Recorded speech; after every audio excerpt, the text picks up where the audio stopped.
வணக்கம். இந்த வீடியோவில் ஒவ்வொரு யூனிட்லையுமே இம்பார்ட்டன்ட் கொஸ்டின்ஸ் கொடுத்துருப்பேன். இதில் ஃபஸ்ட்டு யூனிட்டில் இம்பார்ட்டன்ட் கொஸ்டின்ஸ் சொல்லியிருக்கேன். இந்த வீடியோவை ஸ்கிப் பண்ணாமல் கடைசி வரைக்கும் பாருங்கள். எப்படி படிக்கலாங்கிறத வீடியோவோட முடிவில் சொல்லியிருப்பேன். ஃபஸ்ட்டு யூனிட்டில் ரொம்ப முக்கியமான 2 மதிப்பெண் வினாக்கள். கூலும் விதி, கூலும் விசைக்கும் ஈர்ப்பு விசைக்கும் உள்ள வேறுபாடு. இந்த செகண்ட் கொஸ்டின் அடிக்கடி கேட்கக்கூடியது. மின்பாயம் வரையறு, காஸ் விதியை கூறு. காஸ் விதி படிக்கும்போது ஃபார்முலாவோட படிச்சுக்கோங்க. மின்புலம் வரையறு, அதன் அலகு யாது. ஒளிவட்ட மின்னிறக்கம், மின் தேக்குத்திறன், நிலை மின்னழுத்தம் வரையறு. அடுத்து கிரியேட்டிவ் கொஸ்டினாக இடிமின்னலின் போது மரத்தடியில் நிற்பதை விட பேருந்தில் நிற்பது பாதுகாப்பானது ஏன்? அடிக்கடி கேட்கக்கூடிய கொஸ்டின்ப்பா. 3 மதிப்பெண் வினாக்களை பொறுத்த வரைக்கும் இந்த 6 கேள்விகள் அடிக்கடி கேட்டது. மின்தேக்கியோட பயன்பாடுகள் எளிமையான கொஸ்டின், இம்பார்ட்டன் ஆனதும். புள்ளி மின்துகளினால் ஏற்படும் மின்னழுத்தத்திற்கான கோவையை இதுவும் இம்பார்ட்டனாக கேட்கக்கூடியது தான். மின் இருமுனை, அதோடைய முனைவுள்ள மூலக்கூறுனா என்ன, முனைவற்ற மூலக்கூறுனா என்ன, எடுத்துக்காட்டோட அதையும் கொஞ்சம் சேர்த்து படிச்சுக்கோங்க. இணைத்தட்டு மின்தேக்கியில் சேமிக்கக்கூடிய ஆற்றலுக்கான கோவை ஈக்குவேஷன் நல்லா படிச்சுக்கோங்க.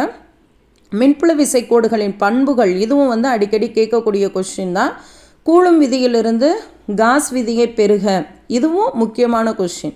இந்த 6 கேள்வி 3 மதிப்பெண் வினாக்களில் அடிப்படையாக நீங்கள் படிச்சிருக்கணும். கணக்குகள், இந்த பாடத்தில் கட்டாய வினா கணக்குகள் கேட்குறாங்க அப்படின்னா கேட்பதற்கு வாய்ப்பு உள்ள 2 மற்றும் 3 மதிப்பெண்களில் வாய்ப்புள்ள கணக்குகள்னால் இந்த 5 கணக்குகள்.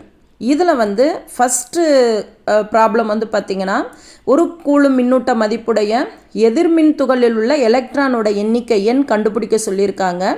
இந்த கணக்கு 1 மார்க்குக்கும் கேட்கலாம், 2 மார்க்குக்கும் எலிஜிபிளானது. அடுத்து இதில் செகண்ட் அண்ட் தேர்டு கொஞ்சம் ஹைலைட் பண்ணியிருக்கு, டார்க் லெட்டரில் ஹைலைட் பண்ணியிருக்கோம் இல்லையா, இதை கொஞ்சம் நீங்கள் நல்லா பார்த்துக்கோங்க. இது அடிக்கடி கேட்கக்கூடியது. அடுத்து பார்த்திங்கன்னா ஃபோர்த்து ப்ராப்ளம் பார்த்திங்க வாண்டி கிராஃபோட டாப்பிக்கில் கடைசி வரக்கூடியது.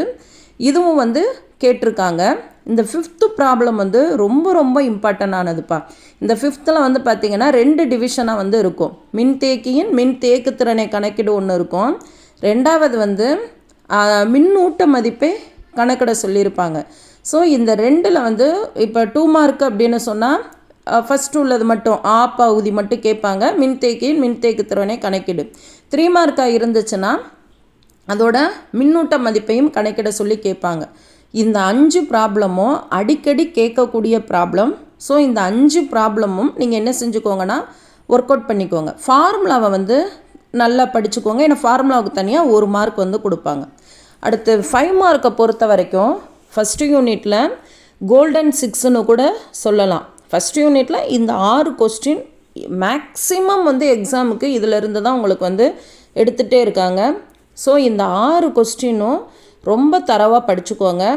ரொம்ப ரிப்பீட்டடாக கேட்டது எதுனா ஃபஸ்ட்டு 3 கொஸ்டின் இருக்கு இல்லையா, அச்சுக்கோடு, நடுவரைக்கோடு, ஒரு புள்ளியில் மின்னழுத்தத்திற்கான கோவை, இது அடிக்கடி கேட்டது. அதே மாதிரி காஸ் விதியை பயன்படுத்தி கேட்கக்கூடிய கொஸ்டினில் முடிவிலா நீளமுள்ள கம்பினால் ஏற்படும் மின்புலத்திற்கான கோவை. அடுத்து வாண்டி கிராஃப், இதுவுமே 2மே அடிக்கடி கேட்கக்கூடியது. தொடர் இணைப்பில் மின்தேக்கிகள் இணைக்கும் போது, இதை படிக்கும்போதே பக்க இணைப்பும் படிச்சுக்கோங்க. ஏன்னா இது சப்போஸ் 5 மார்க்கில் இல்லைனாலுமே 3 மார்க்லையும் கேட்டுட்ருக்காங்க. ஸோ ஃபஸ்ட்டு யூனிட்டை பொறுத்த வரைக்கும் இந்த 6 5 மார்க் கொஸ்டினும் உங்களுக்கு ரொம்ப தரவாக தெரிஞ்சிருக்கணும். இதிலிருந்து ஒரு 5 மார்க் உங்களுக்கு கம்பல்சரி வரதான் போகுது எக்ஸாமுக்கு. ஸோ இந்த 6 5 மார்க்லேருந்து ஒரு 5 மதிப்பெண் வினாக்கள் நீங்கள் எழுதுறதுக்கு ஃபுல்லாக ப்ரிப்பேர்ட் ஆகிக்கோங்க.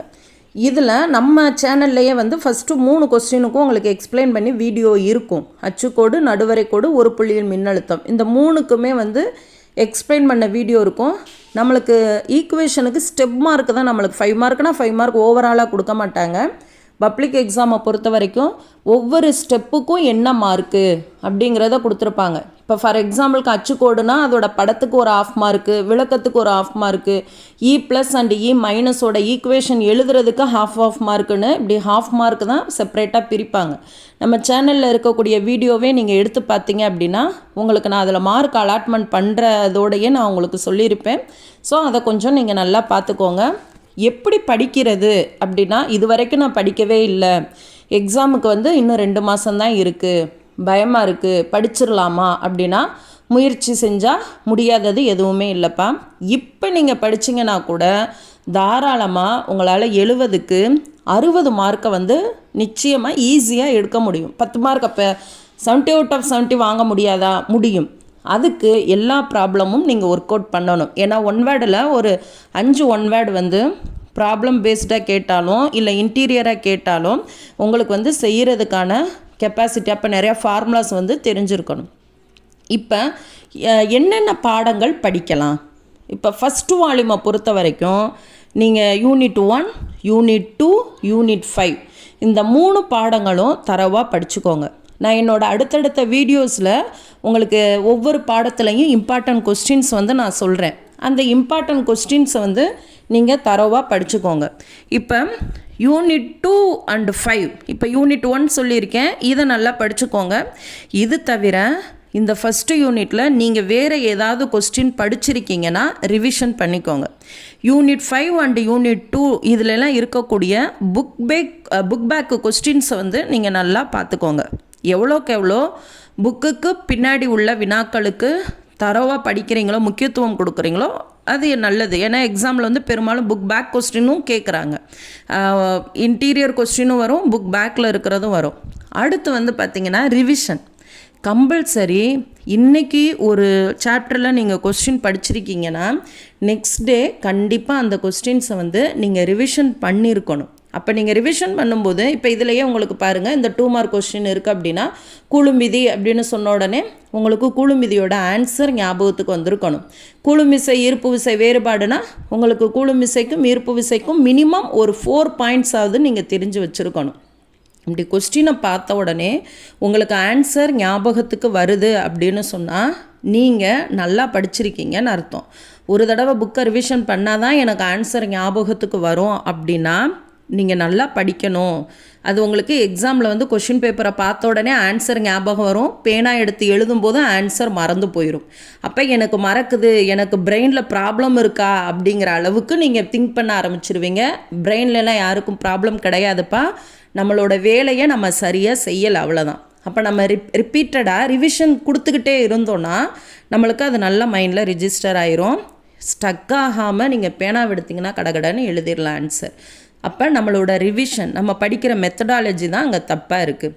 ஈக்குவேஷன் 5 மார்க்கை பொறுத்த வரைக்கும் எல்லா ஈக்குவேஷனும் எழுதி பார்க்காம ஃபிசிக்ஸ் நீங்கள் படிக்காதீங்க. இப்போ ஈக்குவேஷன் படிக்கிறீங்களா, ஒரு கொஸ்டின் அச்சுக்கோடா இல்லை நடுவரை கோடா, ஒரு புள்ளிகள் மின்னழுத்தமா, பேப்பரை கொடுத்தோடனே நீங்கள் வந்து தியரிட்டிக்கலாக அதில் இருக்கக்கூடிய படத்தோட விளக்கம் வந்து கொடுத்துருப்பாங்க, ப்ராசஸ் பெரிய பேராகிராஃபாக இருக்கும், அதை மெமரி பண்ணணும்னு இல்லை. ஈக்குவேஷன்ஸை எழுதி பாருங்கள். எவ்வளோ தூரத்துக்கு நீங்கள் ரிப்பீட்டடாக படிக்கிறீங்களோ உங்களுக்கு ஞாபகம் இருக்கும்.